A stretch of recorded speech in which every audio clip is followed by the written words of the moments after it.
Hello and welcome to Say Hi to the Future, a podcast aimed at highlighting the human side of ingenuity. My name is Ken Tenser, CEO of SpyderWorks, a leading business consultancy for mid-market organizations and entrepreneurs globally. With me today is Jad Tawil, co-founder of Nexus Robotics, an agricultural solutions company that delivers flexibility and freedom to those creating the future of farming. Like this video if you enjoy our show and subscribe to our channel. Leave us a comment with who we should interview next. Thank you for tuning in, and I hope you enjoy the show. So your bio says you were born in Lebanon. You graduated from Dalhousie University, which is in Halifax, a very eastern part of Canada for our listeners. And now we're actually both in Montreal for this conversation. So tell us about your journey. Yeah, I graduated from, I was born and raised in Lebanon. I moved to Halifax as a teenager. I was around 14 years old. Went through the regular schooling system, went to Dalhousie University in Halifax and graduated with an engineering degree, an undergraduate. I'd say a year after that, we founded Nexus Robotics. Wow. And around 4 years ago, we moved, 4 or 5 years ago, we moved the company to Montreal to grow. There are a lot of farms here on the South Shore, so it was easier to connect with big farms that would require what we are offering. But also growing the company is far easier here because you have access to just more people and more talent, and it's a more of a hotspot, especially for ML machine learning development as well, which is a big part of what we do. So how did you actually become interested in machine learning and robotics? So my interest in this subject matter, it came after the idea to start this company. My university education left me a little disillusioned with engineering. I didn't really enjoy the education system as a whole. So me not knowing what I wanted, what kind of work I wanted to do in the long term. I had a lot of diverse interests and wasn't ready to commit to any one stream. I guess my passion for tech and robotics, it did not precede the founding of Nexus. It actually came after. I'd say I was sufficiently interested in robotics and thought it was cool, kind of in the same way that a kid would find a mechanical toy cool and would tinker with it.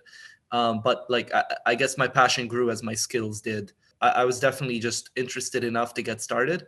And then when some momentum started building, in my skill set and my knowledge and my understanding of all the possibilities, then I became very driven and passionate about it. I guess that's a advice I'd give to younger people that want to decide what they want to do is don't ask yourself what you're passionate about. I don't think that's the right question. I think just ask yourself what are you interested in, and then commit yourself to that. And then when you get skills and you become more comfortable with it, that's when you will become passionate. It's something you build. It's not something that's there on day one. That's sort of how it happened. We worked. Me and one of the co-founders worked on a farm for a summer, and he had the idea of building a robot that pulled weeds, which at the time seemed so outlandish and so kind of far beyond our capabilities. To some extent, it still seems that way. But we then contacted a professor at Dalhousie named Dr. Thomas Trappenberg. He's still a professor there, who was also interested and was able to get us some grant money to get started. And then we built the first version of the weed pulling robot. And it was not good at all because it was low budget, but also very minimal experience, very green. We didn't really know what we were doing technologically, commercially, in terms of customer interaction, really anything that makes a good company. We just sucked at it all at the very start. But it was definitely good enough to impress a panel at this competition in the United States, which was related to agriculture and automating weeding. They were impressed with what we were trying to do and kind of the concept of what we were going for rather than it actually working. So we won a first prize there, and that kind of gave us sort of the momentum and confidence to get some investment from InnovaCorp, which is a crown corporation in Nova Scotia. And that amount of money enabled us to build the second version of the robot, which worked which worked well enough to impress some investors that gave us enough money to actually grow the company. That's sort of the timeline. And we brought that second version to Montreal, which is where we got our investment from and started growing the team. So, I mean, it's quite an interesting founder story, if you will. I mean, you said you're just past university. I guess you said you just graduated, or a year or so past, or Yeah. The first year after graduating, we worked at a farm. so. Very unusual life for sure. Yeah. So how do you go from computer engineering to thinking about working on a farm, or like, what is that journey? Yeah. So I really just wanted to start some kind of business with my friends. It was their idea to have like a small scale vegetable farm, selling at markets, living that life. And it's still in operation right now. The farm that we had started, it's still being run to this day. We just I just went along with what my friends were doing, and I just thought it was a great idea and a great lifestyle, and I really did enjoy it. Those were really good times. It was definitely sort of a pit stop in some sense for me personally. It wasn't like I was going to be a farmer for the rest of my life. I didn't think that would ever be the case. It was just a time to kind of reflect and think about how I'm going to approach kind of the rest of my 20s, and what kind of career I want to go into. Because after graduating from engineering, I wasn't telling myself, oh, I want to be an engineer for the bulk of my life. That certainly wasn't where my head was at. It is now, though. So you're working at the farm. There must have been a lot of weeds. Like, what were you farming? What were you growing? Is weeding an issue with all farming, or was it something specific to an area or a type of crop? It's basically an issue for any kind of crop. It's more of an issue for high value crops, because they don't spray as much herbicide on those, because they're not as resistant to herbicide as the cash crops, because they haven't been genetically modified like the cash crops. That's sort of the story there. Our robot actually targets the high value crops like lettuce and onion and carrot and things like that. Cash crops like wheat and corn, we're not concerned with those. Yeah, weeding is essentially a problem for every farmer that they have to deal with in one way or another. In our case, it was pulling it by hand. In the case of the farms that we deal with now at Nexus, it's also the case. Like, their main weeding strategy is to hire teams of people that roam the fields pulling weeds by hand. There are machinery that are specialized for different kind of crops and crop arrangements, but none of them kind of give the full end-to-end solution. They all seem to still require none of them completely phase out the teams of people that are needed. So any big farm, you'll probably see that they have some infrastructure on the farm to house migrant workers that come there every season for doing just about anything that is needed, but weeding being a big one. And that's the one that we're trying to. Okay, so you're automating something, but it also sounds like you're reducing the amount of herbicide required. Is it? Yeah. Is it to zero? I mean, because that seems to be a significant opportunity as well. That's right. I mean, that's one of the benefits. I wouldn't say that that's the biggest benefit, even though it's certainly significant. I think just reducing like the main pain point is manual labor, securing manual labor. It's harder and harder to get people that to do that job. Certainly, no Canadians or Americans would do it here. Only migrant workers would be willing to do that job, and especially during the pandemic, it was very difficult for travel requirements, and farms were particularly regulated for diseases and things like this. That was sort of exposing. It showed how much of a problem it was to secure migrant workers. So, I mean, the migrant workers themselves would be more than happy to have an autonomous solution. They don't like doing this kind of work either. I think that aside from the environmental benefits, which are substantial, I think the bigger benefit is human health and flourishing, because weeding for 8 hours a day in like the scorching sun is very bad for your joints. it's just terrible for your health, and no one really wants to do it. The workers would rather do something else on the farm, and there's tons of things for them to do on the farm as well. If anything, this just takes away from how productive everyone can be. Well, that sounds great. Human health, productivity, cutting Yeah. down on herbicides. That's amazing. So you said you and your friends. I mean, I think there's what? How many founders, and what were your backgrounds respectively? Well, three founders. Myself, computer engineering undergrad. Tarek, who it was actually his idea to start the company to make a weed removing robot of some sort. He was one of the people that were working at the farm with myself. His background is, well, he dropped out of engineering and did studied farming. Was very interested in that, and his role at the company currently is a lead of the operations team and kind of customer relations, and kind of dealing with Mhm. farmers and organizing the operations for the robots. And Thomas Trappenberg, Dr. Thomas Trappenberg, who is, different age group than us. He's a machine learning professor at Dalhousie University, also a member of the Green Party, and he's no longer involved with the company on a day-to-day basis because we moved to Montreal, and he's very settled in Nova Scotia with his family and his preoccupations. A few other employees that were there also from the very beginning that joined us maybe a few months after the founding of the company.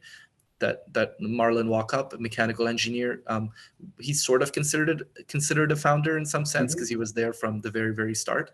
And a couple of others that are slightly less experienced and younger that started as kind of co-op students, because at that time we didn't really have money for like high profile individuals to join us, so we were hiring students that were obviously less experienced, co-op students where the government can cover half their salary, and they moved to Montreal with us when the time came, and that would be Alistair Bashaw and Saranjit Singh, one being a mechatronics engineer and the other being a software developer. So those were like the kind of five guys, five young, sort of relatively inexperienced. That's how we started, but three founders, technically speaking. Nice. And when you talk about the team coming together and the students, I think it's amazing because it's obviously, I mean, look, there's a technical benefit, absolutely, but the future of farming is changing. I mean, more people in the world, less land space or less land use for farming. So I think that anything that makes it more productive, green, healthy, et cetera, for the next generation, it must be a very rewarding place to be in. Absolutely. Yeah. Yeah. I mean, for me, I love systems. I like software. I like sort of machine intelligence in general. The benefit of being part of a field that essentially looks to feed the world, kind of that the sort of the noble slash moral component there is definitely something that's rewarding. But being an engineer, like the main thrill for me is just seeing a system work, something new, something that adds value and puts a dent in the universe, I guess. And the new machine, because you said you've gone through a couple of versions now. It's called La Chèvre. Yeah. What what does that mean for our outside of Montreal friends and listeners? And how did that name come about? What is it? What does Yeah. it do? It was kind of a joke that I made, and it somehow stuck, and then became the name of the product, which it wasn't even intended. La chèvre just it means the goat Okay. in French. Um, Goats eat weeds, so there's that, and goat it also is an acronym for greatest of all time. So it's sort of it's a bit it's a bit self-congratulatory, maybe Hmm. slightly cocky. Anyhow, so it was kind of a joke, but everyone liked it and it stuck. And that one was definitely my idea. That was my joke. Okay. Well, you know what? I think it's a great on both sides. But Yeah. I mean, joking aside, though, I mean, it says it uses cameras and a neural network to differentiate between weeds and crops. So I mean, this is serious technology. Yeah, yeah, definitely. I mean, the technology, the kind of AI technology for computer vision that we use, it's been out since, I guess, 2015, when there was kind of the resurgence in AI. I guess certain GPU hardware made training big models possible. And it seems like with these deep learning models that kind of the bigger they get, the more just the more capable they become, the more emergent properties that you have. I mean, especially this year, you've probably heard of ChatGPT and large language models like that that have really transformed the way that everything is done. They've essentially memorized the entire internet, and are able to kind of interpolate the internet such that any query that you make is somehow, they find like the best syntactically correct response that is sort of an amalgamation of what's on the internet. It's like supercharging Googling. It's made Googling dialogical, which is way easier than it used to be. And that's simply a consequence of making the model way bigger. The actual model itself that ChatGPT is composed of has been out for 4 or 5 years, but only this year has it shown to be as capable as it is, and that's because they scaled it up so big. And the ability to scale things up is a consequence of the hardware that's available, mainly courtesy of the NVIDIA corporation. And I can say the same thing about the neural networks that we run for computer vision, that their ability to kind of discriminate between crops and weeds across different growth stages, soil conditions, lighting conditions, and all of this, that's only possible by having a very large model that can interpolate within a very large data set. Yeah, it's sort of the hardware advances that occurred made, like, neural networks conceptually have existed since the 80s. People have been kind of connecting neurons with activation functions and loss functions, and back propagation has existed for several decades. These are like the key ingredients involved in these neural networks, but the ability for them to be applicable anywhere in industry only became possible in the last 4 years, which we're in a sense really lucky, because the idea to build a weeding robot came around that time as well. Not that we, had our thumb on the pulse of innovation on a global scale. We just had this idea and then went about it, and then, oh, lo and behold, the software technology necessary to make it happen is emerging right now. We're sort of entering early, and so it sort of worked out like that.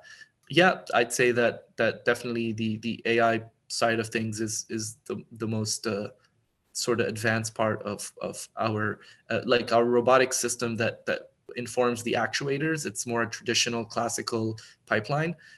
Still very difficult to implement correctly and to get it right. But the AI part is the part that's sort of, I'd say, cutting edge, in the sense that it's only been out for the last 5 years. And so, building on that, it's not just, the specific weed versus crop identification. You're also collecting a lot of data about the crop and the growing conditions that obviously, I guess, can help the specific farmer. But how does that ante up to just supporting better farming through climate change? In terms of better farming, I guess, like by having a robot rolling around on the field collecting, an obscene amount of data from, an array of sensors, it gives you an opportunity to do all kinds of data analytics that can inform the farmer about things like pests or disease or soil conditions. We're even looking at certain soil probes that you can like put in the soil to get certain levels of pH or moisture that can inform the farmer when is the best time to water, things like that.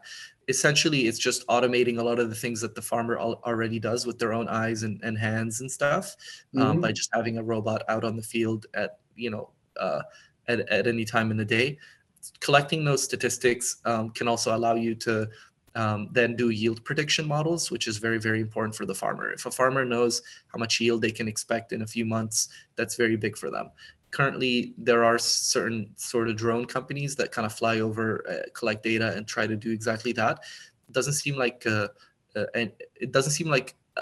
I've talking to farmers, I haven't heard of any that have reported, complete satisfaction with those services. They seem to still be lacking. And that's definitely something that we hope to have as an add-on to our capability in the future. But weeding is sort of the foundational service that we provide. It just makes farming better by freeing up human resources for other farming tasks. So it's very pragmatic. Linking it to climate change, I'm not sure I don't think it connects directly to that. I mean, I guess reducing the use of herbicide, less toxins, I don't think that's related to climate change. It's more so related to just savings on that front. I guess I was thinking from the farmer's perspective, as climate changes in their areas, I'm guessing the soil conditions change and they're dealing with more unknowns than they might have had in the last 10, 20, 50 years. Right. Yeah. Yeah. Totally. And again, having a lot of data and a lot of like statistics can definitely track those changes and account for them in prediction models, for Yeah. sure. Yeah, I see what you mean. And so what's the acceptance level been? Is it just in Canada? Is it US? Have you got early adopters or have you moved past that now? We have early adopters, yeah, and both here in Canada, Delftland and Vetchboro being two of the big farms here, Mhm. and Taylor Farms in America, in California, is going to be hosting several of our robots next summer. They're the biggest lettuce grower maybe in the world, definitely in North America. So we're very excited about working with them. But yeah, the kind of the adoption of new technologies in that area, in that part of the world, is a little bit easier than it is here, especially California, which is sort of a hub for technological innovation, especially in the world of AI and things of that nature. So farmers there are they have a lot of ag tech coming through, and they are much more sort of inclined to try out a new ag technology.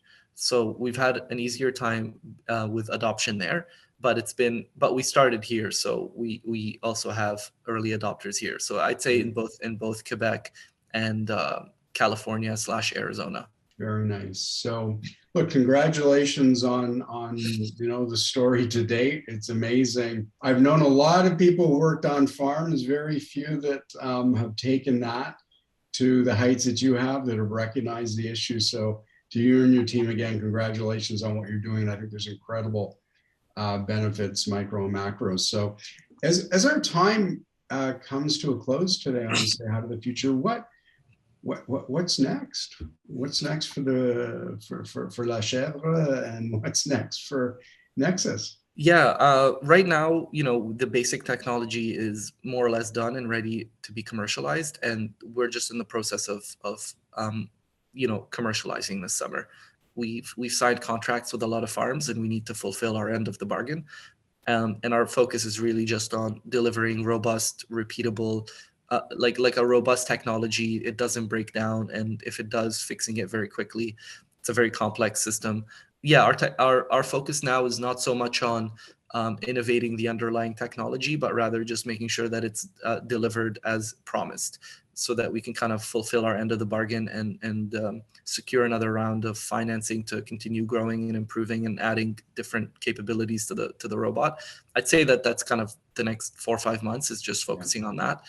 And yeah, past that, like I said, a lot of like additional features that will be added to like different sensors that will allow just collecting those statistics that allow us to predict the health and yield of a farm, and just really working with the farmers, seeing what information they want, rather than you come up with something and you kind of impose it on them. It's rather they ask for it. Yeah, I'd say the next 4 months is focusing on robustness, and after that, hopefully we would have secured a round of financing, doubled our team size, which is it's around 22, 23 right now. Hopefully we become like a 50 plus person company sometime in by 2024. And if that happens, then that's exciting. We can get a lot done with that many people. Well, it all sounds great. That was a great insight too. I mean, once you're out in the market, keep your ears open. The customers will tell you what to do next. So, Exactly. Jad Tawil, Nexus Robotics, Farming Without the Weeds. Thank you so much for your time, and just wish you the best on your journey, and check back in. Thank you so much, Ken. Thank you, Sonia. Have a nice day, both of you.